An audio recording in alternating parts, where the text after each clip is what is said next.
സംസ്ഥാന ബജറ്റിൽ കടുത്ത അതൃപ്തിയുമായി CPI മന്ത്രിമാർ രംഗത്ത് വന്നു. സപ്ലൈകോ അടക്കം അടിയന്തരമായി പരിഹരിക്കേണ്ട വിഷയങ്ങളിൽ ശ്രദ്ധ കൊടുത്തില്ല എന്നാണ് അവരുടെ ആക്ഷേപം. ഭക്ഷ്യ, കൃഷി, മൃഗസംരക്ഷണ വകുപ്പുകളുടെ ചുമതലയുള്ള മന്ത്രിമാർക്ക് അതൃപ്തി ഉണ്ടെന്നാണ് വിവരം. ഷബീദ് റാവുത്തർ ചേരുന്ന വിവരങ്ങളുമായി തിരുവനന്തപുരത്ത് നിന്ന്. Shabeed, good morning.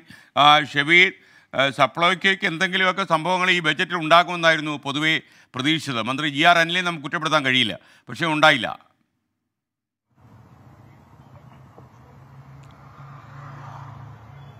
Good morning. സൂചിപ്പിച്ചതുപോലെ തന്നെ ഇക്കാര്യത്തിൽ സപ്ലൈകോ അടക്കം CPI മന്ത്രിമാരുടെ വകുപ്പുകൾക്ക് കാര്യമായ ഒരു നീക്കിയിരിപ്പും ബജറ്റിൽ ഉണ്ടായില്ല എന്നുള്ള ഒരു കുറ്റപ്പെടുത്തലാണ് ഇപ്പോൾ CPIയുടെ ഭാഗത്ത് നിന്ന് ഈ ബജറ്റിന് ശേഷം പുറത്തുവരുന്നത്. നമുക്കറിയാം, ഈ സപ്ലൈകോയിലെ സാമ്പത്തിക പ്രതിസന്ധിയുമായി ബന്ധപ്പെട്ട് നേരത്തെ മന്ത്രിസഭാ യോഗത്തിലടക്കം മന്ത്രി GR അനിൽ ചില നീരസങ്ങളൊക്കെ പ്രകടിപ്പിച്ചതാണ്. പക്ഷെ അപ്പോഴും അദ്ദേഹത്തിന്റെ പ്രതീക്ഷ ബജറ്റിലായിരുന്നു. പക്ഷെ ബജറ്റിൽ സപ്ലൈകോ ഔട്ട്ലെറ്റുകളുടെ നവീകരണത്തിന് ഒരു 10 കോടി നീക്കിയിരിപ്പ് വെച്ചതല്ലാതെ ഏതെങ്കിലും തരത്തിൽ കുടിശ്ശിക തീർക്കാനോ മറ്റെന്തെങ്കിലും സർക്കാർ സഹായമോ ഉണ്ടായില്ല. മാത്രവുമല്ല, ചില CPI വകുപ്പുകളുടെ പേര് പോലും ബജറ്റിൽ കാര്യമായിട്ടൊന്നും പറഞ്ഞില്ല. അതിനുമപ്പുറത്തേക്ക് ഈ കൃഷി വകുപ്പിനടക്കം അവർ ആവശ്യപ്പെട്ടത് അല്ലെങ്കിൽ അവർ അർഹമാണ് എന്ന് അവർ ആലോചിച്ച കാര്യങ്ങളെ ഒന്നും പരിഗണിച്ചുമില്ല. ഇതോടുകൂടിയാണ് CPI മന്ത്രിമാർക്ക് ഇക്കാര്യത്തിൽ കടുത്ത അതൃപ്തി ഉണ്ടായത് എന്നുള്ളതാണ് നിലവിൽ നമുക്ക് ലഭിക്കുന്ന വിവരം. മാത്രമല്ല, ഈ വിഷയം LDFൽ ഉന്നയിക്കാൻ CPI തീരുമാനിച്ചിട്ടുണ്ട്. അടുത്ത LDF യോഗത്തിൽ ഈ അവഗണന കൃത്യമായി തന്നെ മുന്നണിക്ക് മുൻപിലേക്ക് കൊണ്ടുവരും. മാത്രമല്ല, ഗൌരവമായി ഈ വിഷയം ഉന്നയിക്കാൻ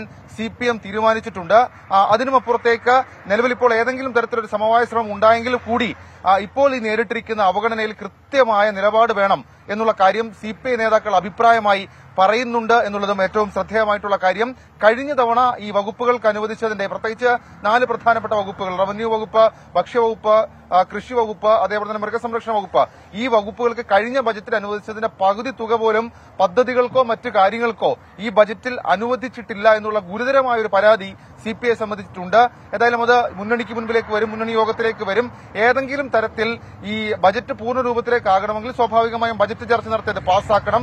അതിനു മുൻപ് സപ്ലൈകോ പ്രതിസന്ധി അടക്കം തീർക്കാൻ ഏതെങ്കിലും വിധത്തിൽ ഇടപെടൽ ധനമന്ത്രിയുടെ ഭാഗത്ത് നിന്നുണ്ടാകുമോ എന്നുള്ളത് ശ്രദ്ധേയമായിട്ടുള്ള കാര്യം. മാത്രവുമല്ല, തിരക്കിട്ട ഇതൊരു വലിയ പ്രശ്നത്തിലേക്ക് വിടണ്ട എന്നുള്ളൊരു തീരുമാനമാണ് നിലവിൽ CPIമിനുള്ളത്. അങ്ങനെയാണെങ്കിൽ ഞാൻ മുൻപ് സൂചിപ്പിച്ചതുപോലെയുള്ള നീക്കങ്ങൾ CPIമിന്റെ ഭാഗത്ത് നിന്ന് ഉണ്ടാകും. വളരെ തിരക്കിട്ട പ്രശ്നപരിഹാരത്തിന് CPIമിന്റെ ഭാഗത്ത് നിന്ന് ചില ശ്രമങ്ങൾ നടക്കുകയുമാണ്. Okay, thank you Shabeed Rawther.